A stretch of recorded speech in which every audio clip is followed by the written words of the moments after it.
ଚିଲିକା ଭଳି ପକ୍ଷୀ ଗଣନା ଚାଲିଛି ନୀଳଗିରି ଅଞ୍ଚଳରେ ଯେଉଁ ରହିଛି ପଦ୍ମତୋଳା ହ୍ରଦ, ଯାହାକି ଆମେ ଦେଖିପାରୁଛୁ ଯେଉଁ ଏଠାରେ ବନ ବିଭାଗ ତରଫରୁ ଆଜି ପକ୍ଷୀ ଗଣନା ଚାଲିଛି।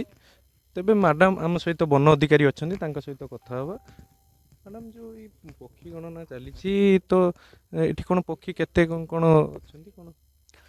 ପକ୍ଷୀ ଆମର ଆଜି ଗଣନା ଷ୍ଟାର୍ଟ ହେଇଛି ବାର୍ଡ ସେନ୍ସସ୍ ପଦ୍ମତୋଳା ଲେକ୍ରେ, ଯେଉଁଟା ଆମ ନୀଳଗିରି ରେଞ୍ଜ ଅଣ୍ଡରରେ ଆସୁଛି। ତ ଏଇଠି ଆମେ ସକାଳୁ ଆସିକି ଏଇଠି ଆମେ ଟୋଟାଲ୍ ଆମ ଯେତିକି ଆମ ଟିମ୍ ଆମେ ଗଠନ କରିଛୁ, ତ ଏଇଠି ଆସିକି ଆମେ ଟୋଟାଲ୍ ପକ୍ଷୀ ଗଣନା ଷ୍ଟାର୍ଟ କରିଦେଇଛୁ, ଯେଉଁଠିକି ବିଭିନ୍ନ ପ୍ରକାର ଲୋକାଲ୍ ଚଢ଼େଇ ଆମେ ଦେଖିବାକୁ ପାଇଲୁଣୁ।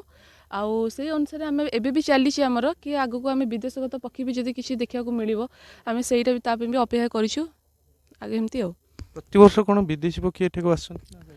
ପୂର୍ବ ବର୍ଷ ତ କିଛି ଏମିତି ଚିହ୍ନଟ ହେଇନଥିଲେ, କିନ୍ତୁ ଏଇ ବର୍ଷ ଆମେ ତଥାପି ଆମେ ଏବେ ମାନେ ଆଶା କରୁଛୁ କି କାଳେ କେଉଁଠି କିଛି ମିଳିଯିବ କି କ'ଣ, ସେ ଅନୁସାରେ ଆମେ ଆଶା ରଖିଛୁ ଆଉ। କେତେ ସମୟରୁ ଗଣନା ହେଲାଣି? ଆଜି ଗୋଟେ ଦିନ ପାଇଁ? ଆଜି ଗୋଟେ ଦିନ ପାଇଁ ଗଣନା ଅଛି। କେତେ ସମୟରୁ କ'ଣ ଆଜି? ଆଜି ଆମେ ସକାଳ 6ଟାରୁ ଆସିକି ଏଇଠି ପହଞ୍ଚିଛୁ, ଯେହେତୁ ଟିକେ କୁହୁଡ଼ି ଥିଲା। ତାପରେ ଆମେ କୁହୁଡ଼ି ମାନେ ସରିଲା ପରେ ତାପରେ ଆମେ ଗଣନା ଷ୍ଟାର୍ଟ କରିଛୁ। କେତେ ସମୟ ପର୍ଯ୍ୟନ୍ତ ଗଣନା ହେବ ଆଜି ଦିନ? ଚାଲିଛି ଗଣନା। ଆପଣ ଶୁଣୁଥିଲେ ଯେ ନୀଳଗିରି ବନ ବିଭାଗ ଅଧିକାରୀ ଯେଉଁ ଆଜି ରହିଛନ୍ତି, ଏଠାରେ ବନ ବିଭାଗ ତରଫରୁ ଯେଉଁ ପକ୍ଷୀ ଗଣନା ଚାଲିଛି କେମିତି ଗଣା ହେଉଛି ତା ସିଧାସଳଖ ଆପଣ ଚିତ୍ର ଦେଖିପାରୁଥିଲେ।